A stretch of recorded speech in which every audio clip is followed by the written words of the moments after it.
And we're rolling. Hey, 52.1. You're blue, Rick. All right, but you're going to correct me. Yeah. Because we're not doing blue jobs here. Fixed. All right. So it's been 2 weeks. I had a cold, and so just a lot of stuff's happened. I don't know if we're going to talk about much of it because it's all the same stuff that just keeps happening. Lance, you start us off. All right. I have, first of all, in our last discussion, I made a kind of an error in debate. Kevin had raised the issue.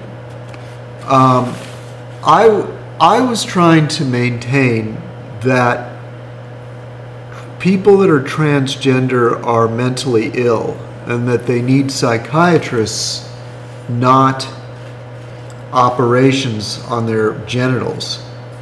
And one of my arguments was that transgenders kill themselves 20 times more than people that aren't transgender. 20 times, they're 20 times more likely. So Kevin, who's our special guest last week, said that, well, that's because they're discriminated against, and it's so sad to be discriminated against that they're forced to kill themselves. And my argument was, well, no, I think it's because if you're crazy enough to chop off your winkle, you're also crazy enough to kill yourself.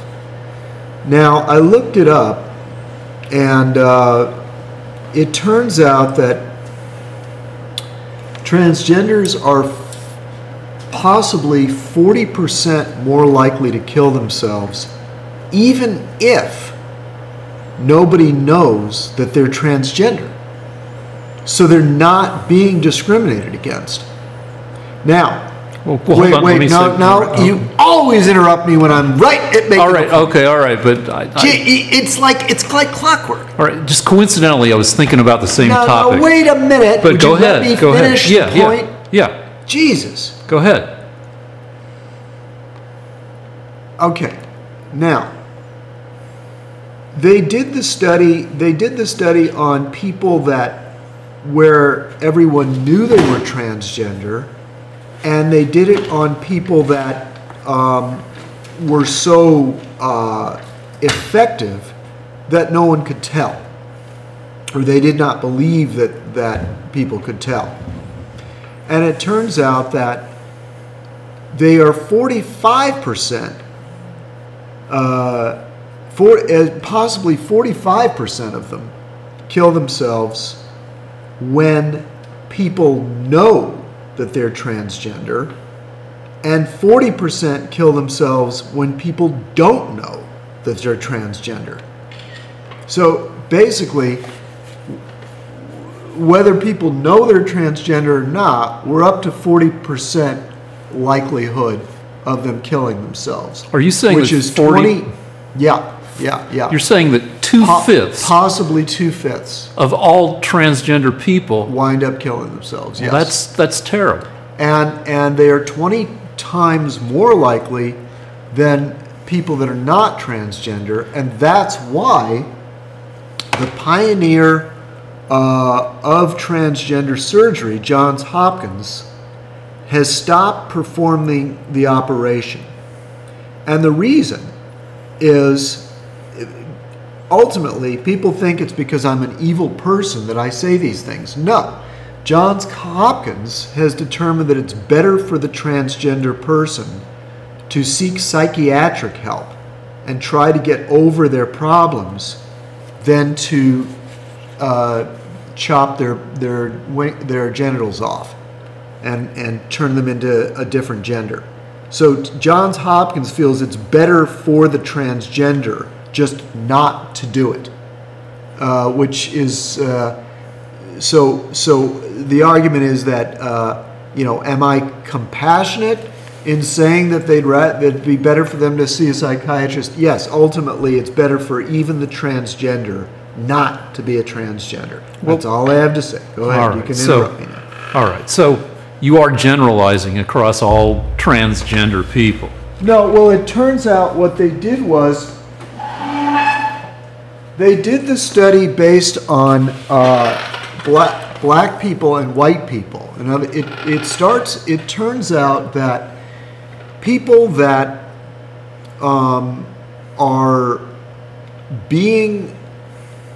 that feel that they're being discriminated against don't necessarily kill themselves more often, because it turns out that even though black people believe that they're discriminated against more than white people kill themselves more. On a per capita basis? Well, I mean, because there are a lot more white people in America than black people. Obviously by percentage. Yeah. All right. So, two things. Yes. Carol and I saw Avengers Infinity War yesterday. Okay. And it has like a couple dozen superheroes in it. Okay. You know who doesn't kill themselves? People who play superheroes. Frickin' Chris Evans, Chris Hemsworth, big, beautiful bastards and bastardettes who, look just frickin', awesome and get to go out with people who look awesome and just are like, they're peak physical specimens. Where is this leading us to? Well, they're well adapted physically in a Darwinian sense, or in a fake Darwinian sense, because really Darwinian adaptation isn't just about whether you can play a superhero. But, like, if you're a big, beautiful bastard who gets to, have sex with big, beautiful bastardettes or other bastards if you're into that, whatever. If you're at home in a big, beautiful superhero body, you're probably going to be happy on a statistical basis. Sure, you can be frickin'. I mean, the guy who played the first Superman, George Reeves, may or may not, probably killed himself. Wasn't there some sort of mystery? There was a mystery about whether it was suicide or whether it was just made to look like suicide. And he wasn't as big and beautiful a bastard as today's modern big, beautiful bastards. Is there a point to this? Yeah, the point is, say you're not at home in your skin. Like, I think Chris Hemsworth wakes up and he's probably at home in his skin. He's like, yeah, and he gets up and he's like, ugh, he probably feels pretty good about being Chris Hemsworth. Ditto for Chris Evans. Ditto for frickin' Ryan Reynolds. Those guys are probably much more likely to wake up and feel at home in their skin, their beautiful fucking skin, than say, somebody who's got an issue with gender. Those guys could have an issue with gender, but they haven't demonstrated that. But somebody who's kind of not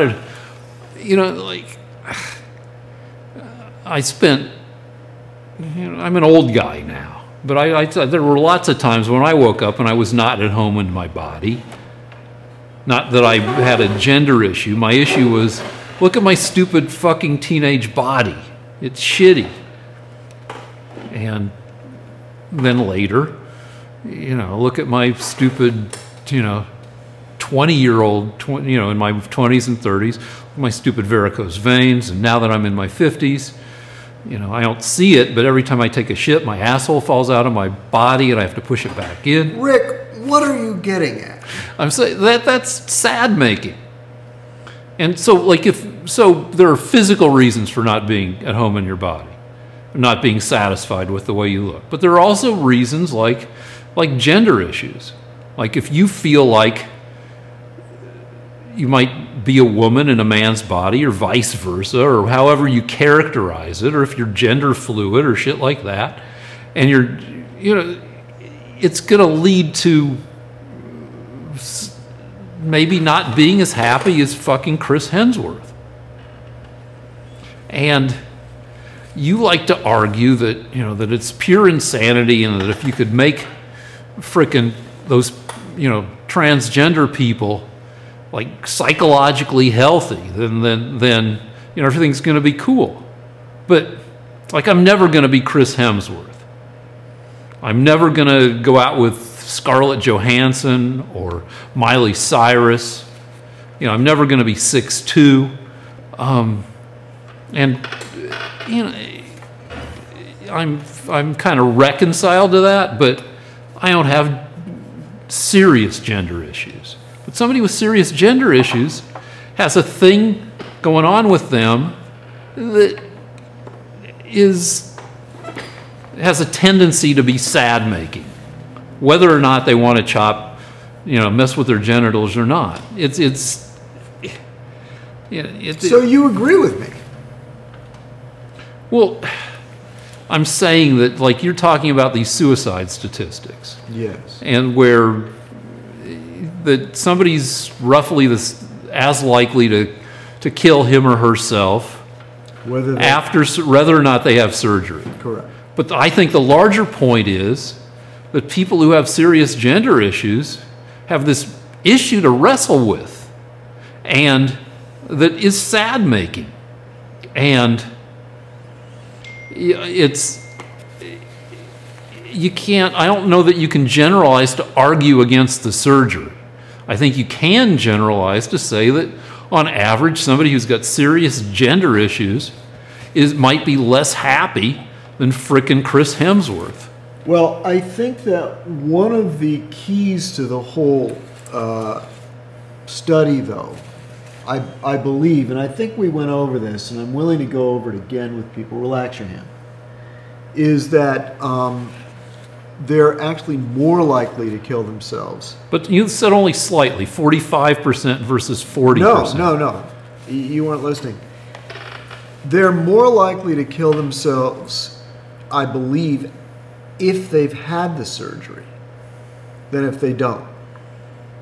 I believe it does, at the very least, whatever problem they have, it doesn't make it any better. And I think there may be numbers that it makes it worse.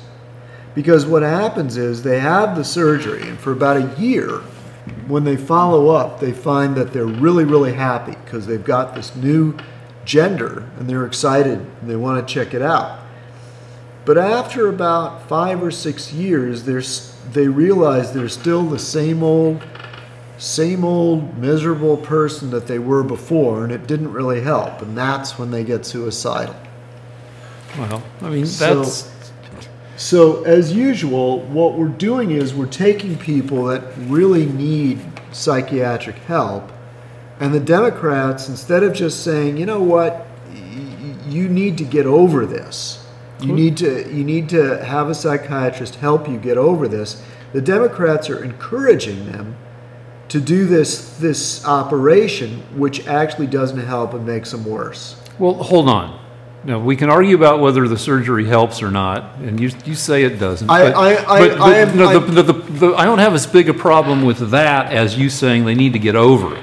Well, they do. They need to get over it. Absolutely. Yeah, but do you tell other people? Do you tell somebody who's suffering from, I don't know, bipolar, they need to get over it? They need to see a psychiatrist help them get over it, yeah. I mean, if somebody came in here and said, I believe that I need to be a woman to be happy, I would say, well, you need a psychiatrist so that you can stop feeling like you need to be a woman to be happy. Because even if they turn you into a woman, you're still not going to be happy, I assure you. Well, you're generalizing across all transgender people. Well, yes, I have to, because we're talking about policy for a whole society. Well, I can't make the policy for the one kook out there that just really, it really makes them happy. But you're telling a whole group of people who have a well-established gender orientation, which is contrary to their biological gender. It's not a frickin' illusion. It's not a mirage. It's a bunch of people who feel this way, that they need to get over it. I actually... If there Do you know anybody who's been cured? If there was a whole group of French people, if all French people, if 40 to 45% of French people were killing themselves, I would say, French people, your problem is you need to see psychiatrists. and telling them to get over it and not have operations to have their berets removed or whatever, their mustaches, whatever it is French people have, would not solve the problem. They have baguettes. The compassionate thing to do would be to tell the 40% of French, would be to say, look, 40% of you are killing yourselves. Clearly, indulging this is not going to help you. It's better for you to seek medical help. How old are these statistics, by the way? Like 2015? I don't know, because it seems, I don't know, I would question this 40%. Well, I would also question the idea that transgender people uniformly feel some desire to mess with their genitals, because that's just not reflected in, I think, what's going on. I'm not totally up on transgender people, and I don't know that you can generalize, but I think there are a lot of transgender people out there who are content, or who are as content as they can be without going for bottom surgery. okay, Rick. And you're saying that like a whole area of, and I don't know if it's classified as mental illness or whatever, but it's this one special area where people should just get over it. They should, I wouldn't just slap them. If they came in here, I wouldn't just like slap them and say, pull yourself up by your bootstraps. I would say this idea of you becoming a woman is not helping you. You need to seek help to get over it. Yes. Well, get over that idea. You don't think, well, I'd and, also... And I'll tell you why. Rick, I'll explain it to you a different way. If I went to a planet and 40% of the people on that planet thought that they needed to drink this water on the planet, and 40% of them killed themselves after drinking it, I'd say, you need to stop drinking that stuff, or figure out why you're drinking it. I wouldn't say, yes, enjoy it, because 40% death rate is meaningless. That's irrelevant. That statistic just seems nuts to me. What if it was 30%? Even 20%. But yeah, but thing one is, of course, everybody with gender issues should see a therapist and explore those issues. Unless, explore those issues. They should get over it. They should stop wanting to be the other sex. That's part of what's driving them all right, nuts. so I think we've reached a point where we can move on, because we've got a lot of stuff to talk about. I've got some yelling to do here. No, because all right, here's the next thing I have to say. All right, so but let's just stop and say, like, you want transgender people to get over it. I'm saying that's ridiculous. That's as ridiculous as saying, that anybody with any issue should get over it. And obviously transgender people should, if they feel the need to see a therapist, and probably most people do, given that we live in this society. Yeah, of course they should get therapy. Rick, what if I was into stump porn and I told you, Rick, I want to get rid of one of my legs so I can have stump sex? Now there are doctors that'll do it. Should I? Should I chop off one of my legs because I'm really into stump sex and I don't want to get over it? That's the same argument that, like, you don't want gay people to get married because somebody will marry his horse. Stump people are like, what, one person in 1 million, 2 million, whatever? Well, they're out there, and there are more and more. And by the way, what's the difference between chopping off your penis and chopping off your leg? Well, the one is a ridiculous aberration used for hyperbole, like marrying your horse. And the other is an issue that affects potentially millions of people in America. Why? When they can put new heads, when they can give people 2 heads, I guarantee there will be people out there that want to have an extra head. And they'll say, I've never felt comfortable with myself. I've always felt like I should have another head. Well, in the science fiction future, 100 years from now, people will be able to, like angry teens, instead of being goths, they'll walk around and they'll be little T-Rexes. Yeah, and I'm telling you, with nose rings. I'm telling you, the best thing to do would be to say, no, you have to get used to being a boy or a girl. And we need to help the tide of history is going to wash over you and just leave dust. Okay, let's move on, because I've got... Before, can you show this to Lance real quick? Okay. This is the masterpiece that fetched $115 million. Oh, look, Picasso. 150 million. All right, we were going to talk about the art world a little bit this week, but now that our director's brought it up, I guess we're going to talk about it right this second. I had a massive. I was attacked by virtually every human being on Facebook this week because I said that the latest portrait of Michelle Obama was horrible. Now, the official presidential portrait? It's the Smithsonian portrait. Okay. Yeah. It's the largely black and white drawing painting with just patches of color, right? Yeah, and if anybody's really interested in finding out about this, they can look up Amy Sherald portrait of Michelle. Sherald. But everyone will, you just type in portrait of Michelle Obama, it comes up. Anyway, it's terrible. And everybody knows it's terrible. And I said that they really should have hired somebody with classical skills. Now, what I do is classical skills because I made the mistake of saying that a portrait should have a good likeness. And so everyone was mad at me because, by the way, not everyone, the majority of people took my side, but there were a lot of people that were hopping mad at me because they said I wasn't open-minded about other types of art. Can I semi-agree with you? Well, my argument was this, is that you can have any type of art you want, but when you have a portrait, it should look like the person. So I think it's a striking portrait. It's graphically, it's a pretty thing. But I kind of agree that it's maybe not the best likeness of Michelle Obama. Well, I feel like that's really the least we can expect of our artists. But I went further. I also said that I don't think we should be choosing artists based on their skin color. And she was chosen because she's black and also because she does a modern technique. But both reasons. I mean, it wasn't just because she was black. It was because the Obamas wanted a modern technique because they hate all tradition. And so they wanted to stick it in the eye of America one more way. Well, that's your reason. So, anyway, weirdly enough, nobody argued with me about that. Like, the other artists kind of agreed, yeah, we shouldn't be choosing artists based on their skin color. There were a few people that started to say, well, we should help black artists. And then I said, no, I think black people are fully capable of earning the position of being a portrait artist just by hard work and skill. And everyone kind of shut up about that.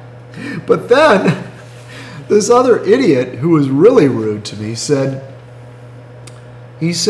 well, a lot of black painters paint in these unusual ways because they don't want to paint like white Europeans who enslaved them. Like realism in his argument was a white European thing. And so they're trying to paint more like people that are not part of the white European tradition. And so realism is a white European tradition. And I said to him, and I never accuse anybody else of racism because that's the trick of the left, but I said to him, that is the most racist thing I've ever heard. You're telling me that black people can't paint like white Europeans? I said, should they not use white mathematics or any inventions made by white people? Should they only use things that come from Africa? This is ridiculous. Why can't? And then he said, no, that's not what I meant. And I said, look, I think black people can pick whatever style of painting they admire the most. And that it's really degrading for you to choose what style a black person is most appropriate to paint in. Can I say a thing? Sure. Realism in general, and you'll agree with this, is kind of it's not fashionable. It's right. It's in eclipse, or so whatever term you want to use. Right. You know, because abstract art has ruled for, 70 years or more now. Right. And then the art of illustration is similarly in decline. Like, you don't have I guess there are people with skills as good as Norman Rockwell's now, but you don't see magazines themselves, where you used to see beautifully illustrated covers. There aren't that many magazines anymore, and the magazines that there are thin and don't have as many subscribers, and it's just, the 50s, I guess the 30s through the 50s were kind of the golden age of magazine illustration, of realistic, right. And that's just so. One part of the problem is that just realism isn't flourishing. And it's not a matter of, white art, non-white art. It's just not a. And yeah, I think it's not unreasonable to have certain expectations for portraiture. Exactly. But, the whole realm of portraiture is not what it was. Well, if they wanted to, they could easily have found hundreds of people, even black people, that could have done very accurate portraits of the Obamas. So there was no reason to go with this person. There are plenty of skillful people out there that could have painted the portrait, and the lack of skill was not the problem. The problem was they wanted something that looked modern. Let me offer an alternate. Yeah. Well, no, I agree with that. They wanted something that looked modern. Yeah. And you say the Obamas want to stick their thumbs in tradition and all that. Yes.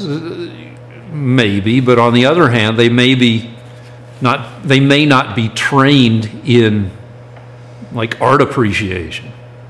Who knows, Well, somebody was hired to pick the artist. They don't sit around thinking. Yeah, but they probably had some input. But they look at the stuff, and the guy who painted Obama makes canvases, makes portraits that, whether or not you think they're good likenesses, they're visually striking. They're these big old canvases with vibrant colors and like complex patterns, and then the artist who did Michelle Obama, her stuff is visually striking, whether or not she's good at doing likenesses. They may have looked at the stuff and, without being trained in what to look for, may have been like, whoa, I like this. I like it. Well, and maybe, who knows who's advising them?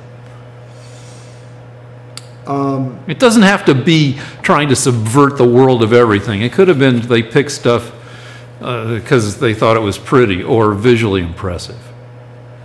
Well, to and me, just gotten it wrong. It just goes along with everything else they did to destroy my country. Anything that, they were the first people to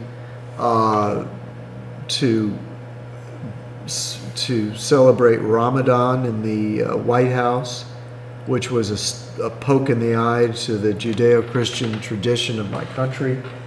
They were the first people. But by the way, let me. All right, we can move on to the next thing. Let me move on, because one of the things Obama is famous for is never having a year where the GDP or the GNP, I can't remember which one it is over 3% or even reached 3%. Well, this quarter, the Trump administration got the economy to go to 3.7%. That's good. Well, not only is it good, but at 4%, you were going to let me take the lovely Carol, your wife, to a Star Wars movie. He has to string 3 of those quarters together. Okay. And Obama, 1 quarter of, he was in office for 8 years, which is 32 quarters, 8 out of 32. And I'm not saying this is the best thing in the world, except we're coming off a huge crash. 8 out of his 32 quarters were at 3% or above. Okay. And what I'm telling you is all of Trump's have been over 3%. And and Obama never hit 3.7%. And Obama had 8 years. You know, the Great Depression with Franklin Roosevelt was solved within about 8 years. No, because people like to say it wasn't Roosevelt, it was World War II. Right, so the Depression hits in 29, that and we go to war in 41. That's 12 years. All right, but my point is that nobody has there's never been 8 bad years before. No matter how bad the economy was, the economy under Obama was the most stagnant ever. You had a gazillion consecutive quarters of job growth, and in fact, most years, more jobs were created. Now, I'm going to give you caveats. You don't have to. More jobs were created on an annual basis under Obama than under Trump. Now, that's not a fair comparison because we're at 4% unemployment. It may be harder as you get closer to minimum possible unemployment to create a bunch more jobs. But under Obama, a lot of jobs were created. Well, wages are higher under Trump. And yeah, I noticed they've started to move. Yeah, and we have the best unemployment ever for the past 20 years, and we now have 3.7. And by the way, if we go up to 4 or 5%, the massive $20 trillion debt that Obama doubled during his presidency begins to get paid down. And if we never, like under Clinton, if we never pay that down, the economy will be destroyed. So it's a looming disaster waiting to happen, and the only thing that can save us is growth, and the ability to cut down on our spending. Well, growth is good. Cutting down on spending isn't as big a deal. For most of the past century, Not for Democrats, we've had anyway. No, you guys. If you look at who's done the most spending, I mean, there's been a lot of spending under Republicans. George Bush was not, exactly he didn't hold on to the purse strings very hard. No, but Obama doubled his debt. Well, I'll give you this. It might be good after a crash, to have a Democratic president followed by a Republican president. Okay, it's never good to have a Democratic president, and for one more reason. Were you comfortable that for the Obama administration he refused to move the embassy to Jerusalem? I'm not so educated about that whole issue. Okay. Well, it turns out the Israeli ambassador yesterday was saying that the relations between Israel and the United States have never been this close. So as far as the government of Israel is concerned, Trump is their favorite president. And yeah, they renamed a soccer team after him. Yeah, and by the way, did you know that Obama used American tax dollars to try to get rid of Netanyahu? He actually used money. He sent... I don't know, and so I'm not going to argue this because I don't know anything about it. He actually sent American political experts to Israel to try to influence the election so that Netanyahu would not get reelected. I don't have anything to say about this because And you know what their main argument was? They tried to convince the Israelis that Netanyahu was a racist.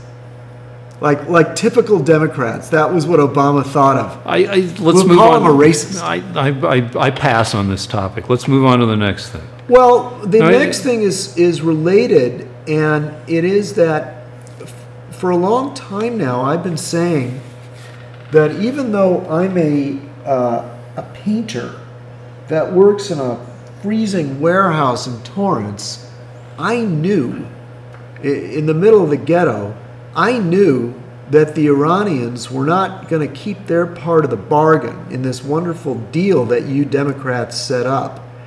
And this week, it turns out that the Israelis found found half a ton of intelligence which they stole from the Iranians. Half a ton of paper is what you're saying? Paper and drives and CDs and documents and just all kinds of whatever crap the Iranians were keeping. And it turns out that there were two things the Iranians were doing.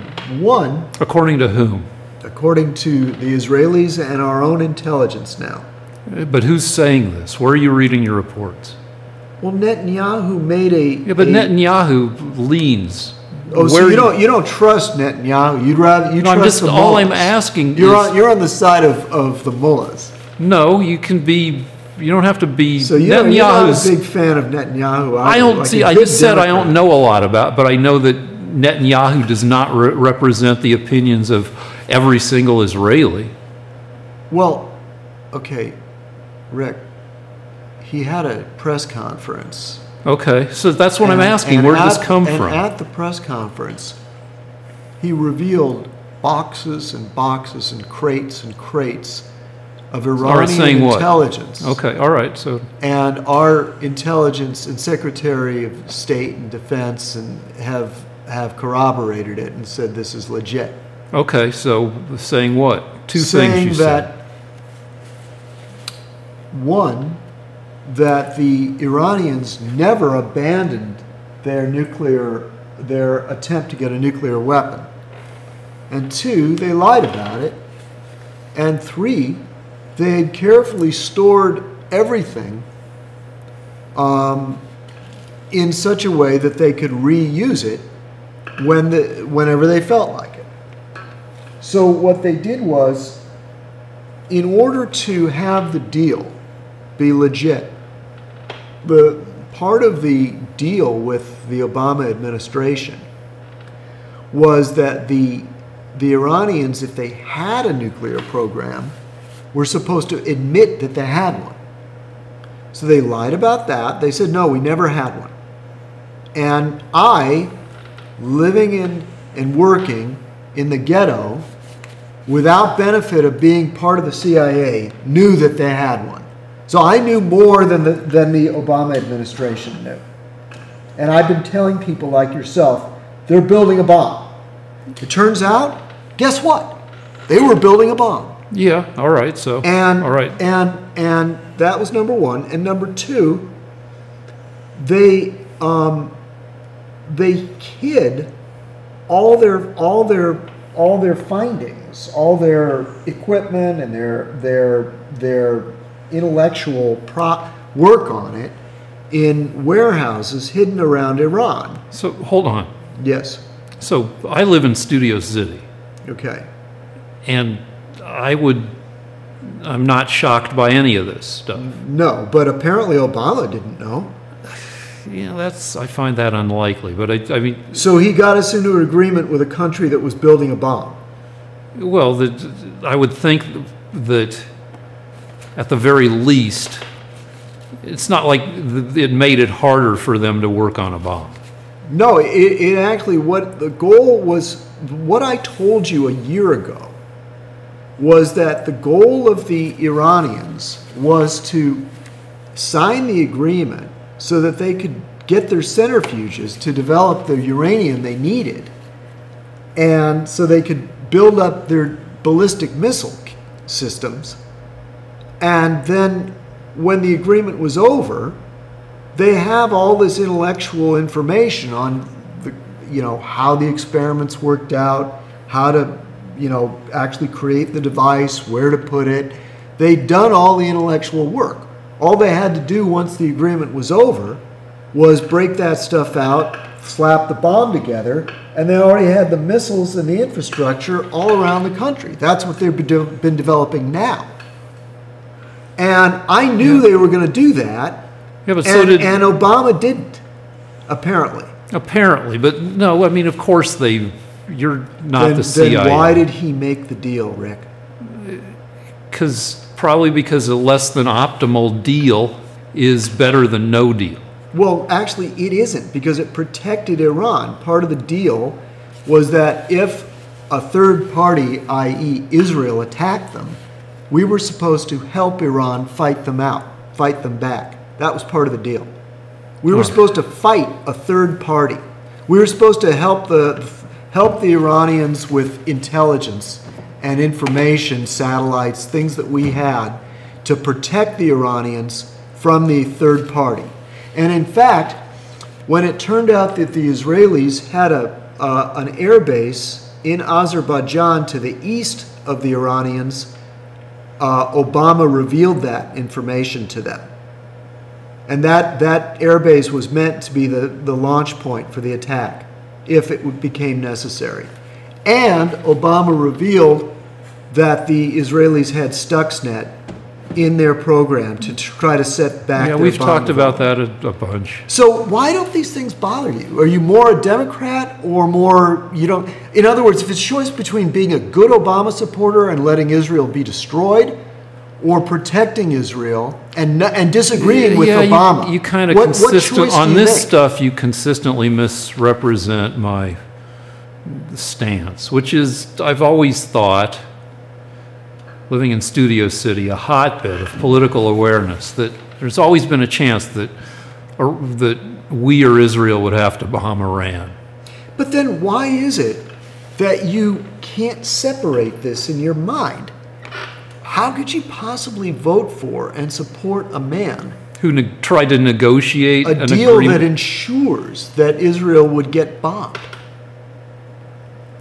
Well, because you're mischaracterizing. I mean, you're saying that that's the deal. Half a ton of information. And why is it that your news sources haven't said a word to you about the biggest intelligence finding for the past 70 years? They probably have. I haven't been paying attention the last couple of days. It's been 2 weeks, and you haven't heard one whisper about it. It was all over the news if you were a Republican. They haven't told you. Rick, think about that. I don't know. Think about that. I don't know. You know every little detail. You know every pubic hair on Stormy Daniels' crotch. Oh, well, let's wait. Let's talk about... But you don't know that the Israelis found out that the Iranians were building a nuclear bomb. I knew that while Obama was making the deal with them. I knew it was likely, but I've spent the last 2 weeks hopped up on cough syrup, so... But you know every detail of the Stormy Daniels affair. You have been getting news. Some. And the news that the deal that Obama made, the most important deal, the most important let's do this. Let's do this. Let's take in the 8 years he was in office. Let's take a break and we'll look up. Based on fraud. You never heard a word about it. And you say that you're not being brainwashed. Let's take a break and we'll see if MSNBC and CNN reported it and I just didn't notice it. Okay. All right. Well, we're going to break right now. Wait. I'm going to argue on a point here. My point is this. I've heard about it every single day on Fox. They've had something to say about it. If they mentioned it once on MSNBC, and then for the next 13 days they talked about Stormy Daniels' crotch, then you're being brainwashed. And finding out that they mentioned it once won't do any good. Let me kind of agree with you. There's been too much frickin' Stormy Daniels. And probably at the expense of shit like this. So let's go look it up and just see how much... I'm sure they covered it, Rick. This is a good segue, just to briefly talk about, since we're talking about, he's talking about what Fox covers. You made a comment earlier about Fox kind of talking down, or what is it? All right, well, no, that I noticed, like, I don't watch much Fox, but sometimes it's on at the gym.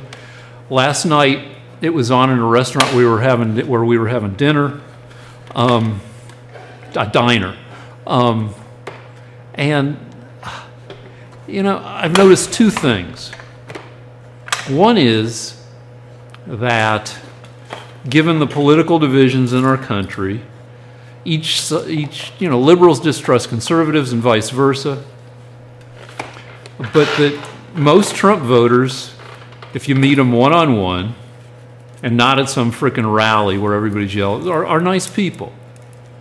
Ditto for liberals, though you might argue otherwise, and given some of your experience.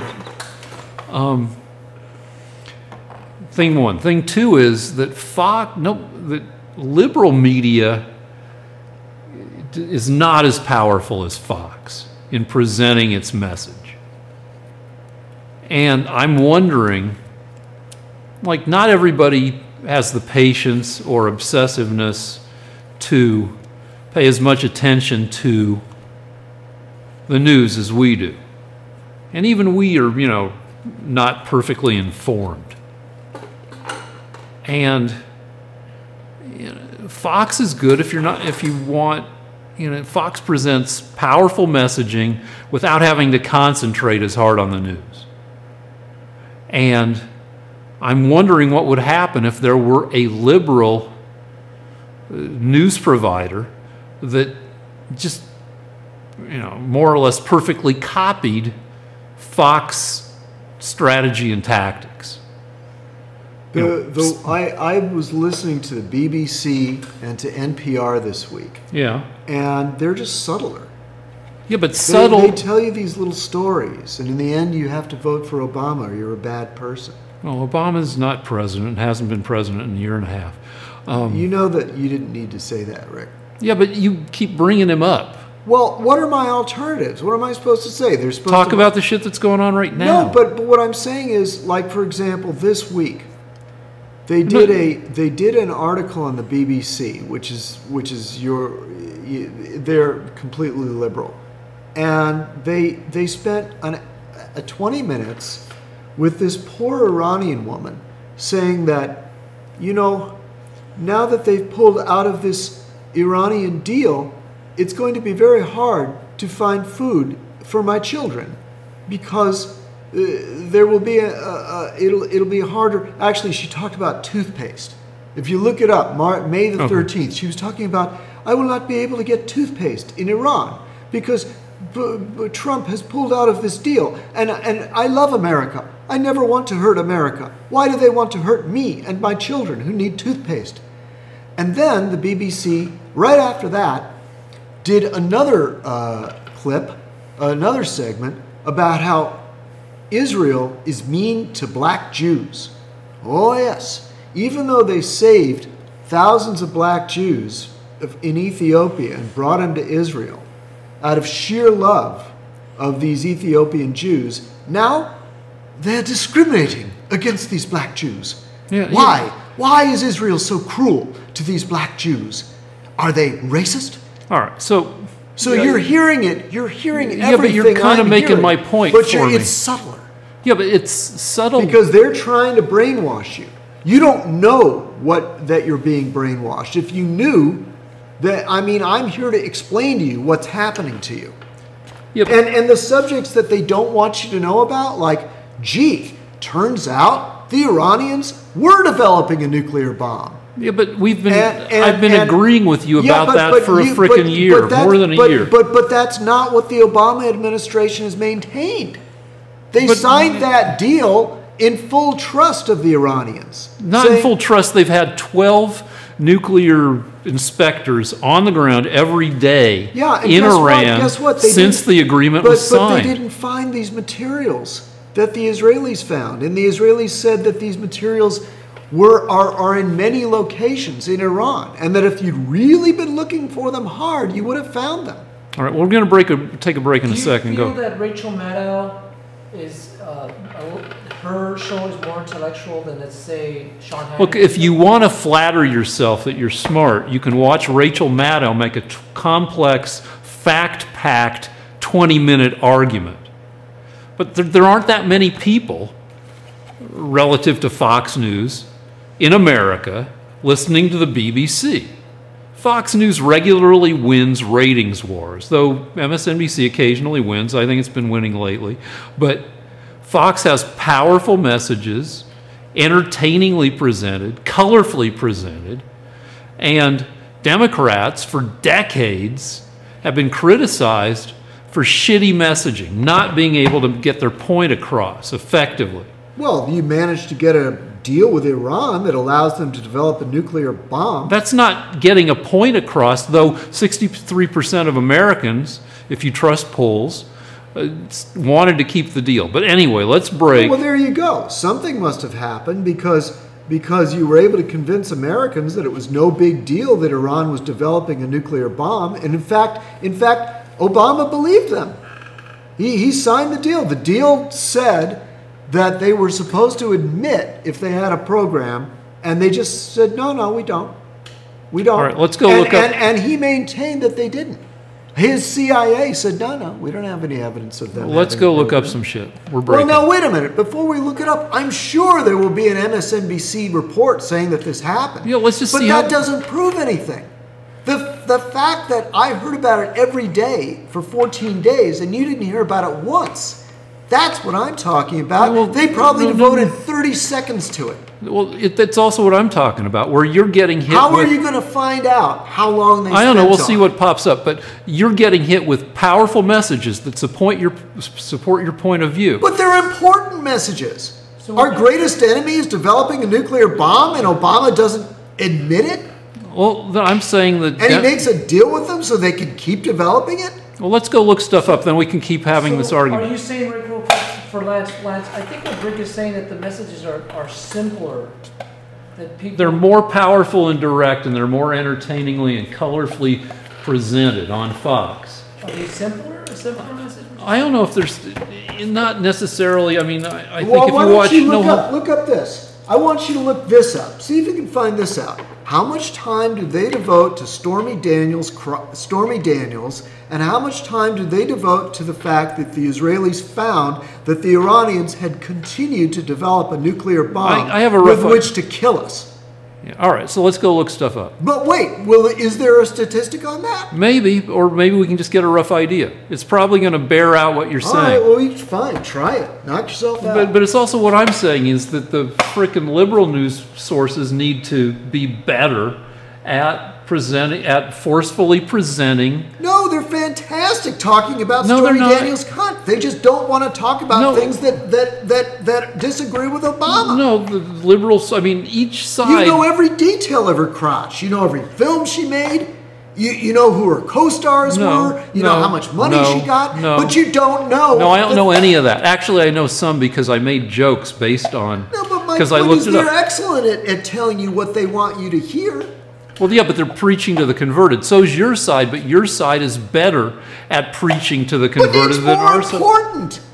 Don't you think it's more important that the Iranians are developing a nuclear bomb and your man signed a deal with them and Hillary was all Well, you're for only it too? getting this part of it. There's No, other I heard parts. his speech All right, and I heard her speech. let's go I upstairs. heard it All right, from their we're own breaking, mouths. We're breaking. Going upstairs. Lance, since you're there right now, what do you think of North Korea?